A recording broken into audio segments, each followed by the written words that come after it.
Hello, my friends. Welcome to Bible. I'm getting my tape recorder going. Welcome to Bible and Revelations. We're still on Daniel 7 in the notes section. You see what we got. I just got done working in the yard. It's 95 degrees. I'm still sweating. I've got to do this now before I take a shower. Okay, so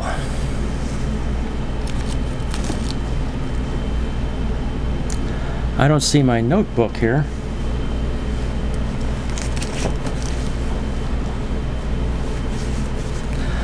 That's not good.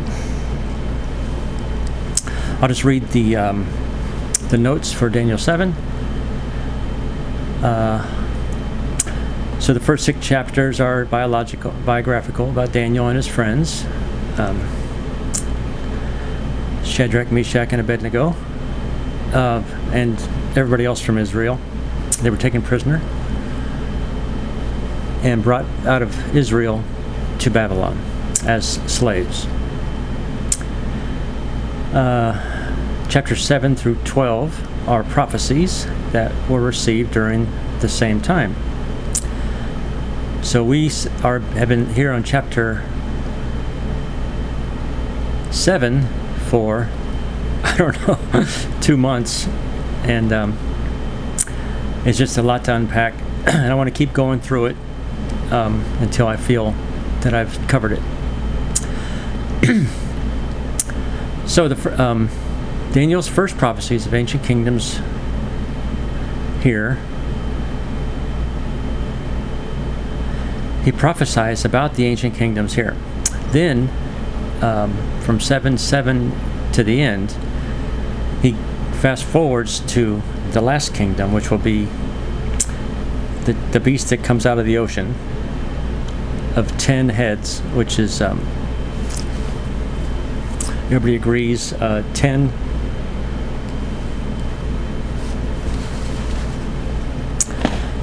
nations that are going to govern the world. Then the antichrist rises up out of those 10 horns and kills 3 of them, and then he becomes the leader of the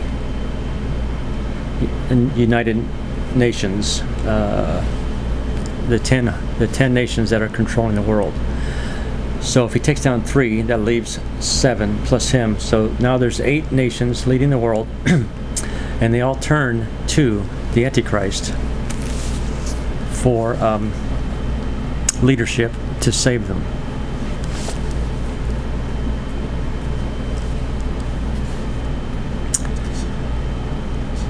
So 2,000 years separate the first 3 beasts, the first 3 nations, which were Persia,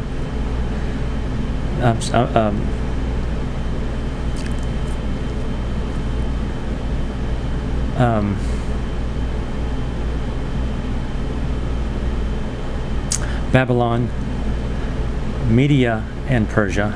They call it Medo-Persia, and then in succession, and then Greece. So Medo-Persia takes over Babylon, and then Greece takes over Medo-Persia.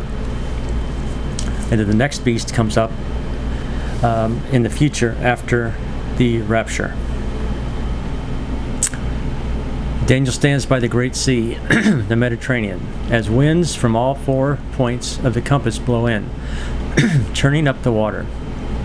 I'm sorry about the noise. That's my air conditioner, and I need it on because it's so hot outside that if I turn it off for a minute, it jumps to 90 degrees in here. Anyway, I'm working on a way. I'm still trying to figure out another way to do this show from my computer. So I was trying with the avatar, and it seems like that takes way too long, like an hour for it to make it. Like a 9-minute episode takes an hour to produce, and I couldn't figure out how to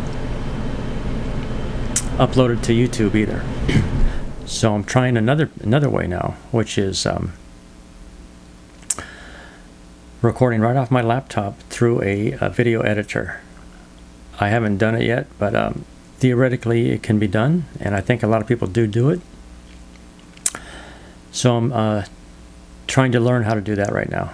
So that would increase the frequency, the time, the amount of stuff I can cover. It'll be easier for me, and we won't have all these problems with air conditioners and stuff. And we can have some better graphics. So,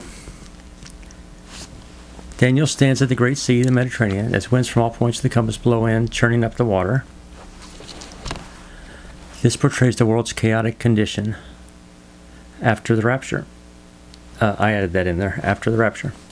Throughout history, animals have often been used as symbols of kingdoms or governments. The four great beasts that come up out of the sea in Daniel's vision are the same nations in the same sequence as Daniel 2, only this time the viewpoint is God's. Where Nebuchadnezzar saw a monument to human achievement and national conquest, symbolized by the precious metals of the statue in his dream. Oh, right, the feet of bronze and then iron and wood and gold and silver, etc. Daniel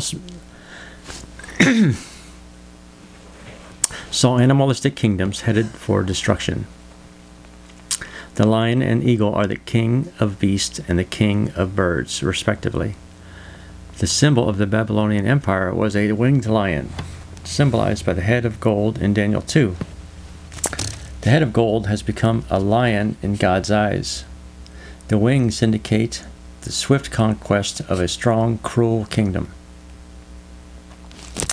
The second animal is a bear, representing the Medo-Persian Empire. Bears are mentioned 13 times in the Bible, all of them in reference to ferocious, violent behavior. God grants this second kingdom the authority to subjugate many nations. Historians tell us that Medo-Persia conquered Lydia, Babylon, and Egypt.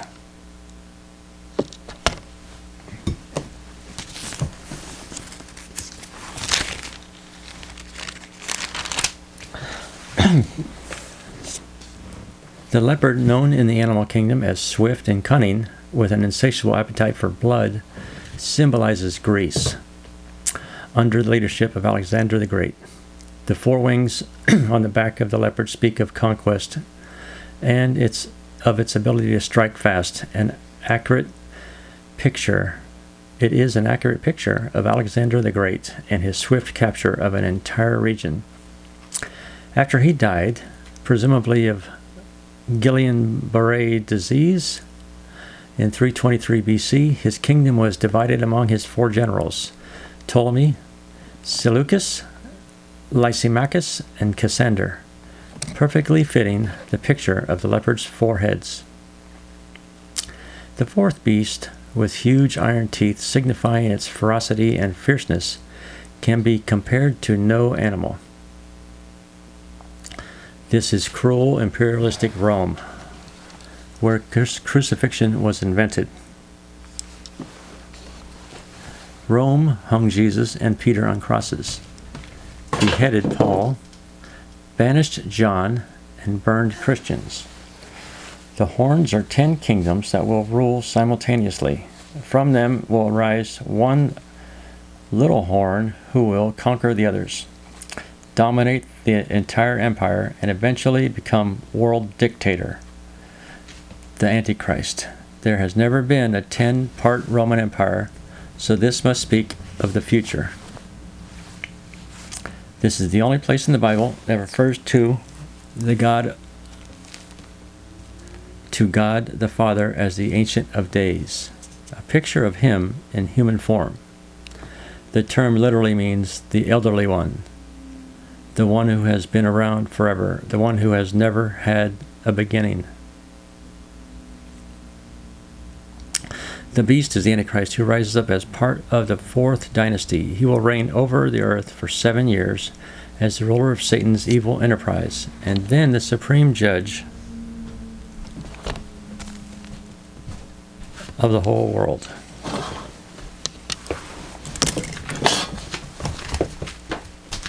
I don't know, but it's got an adapter for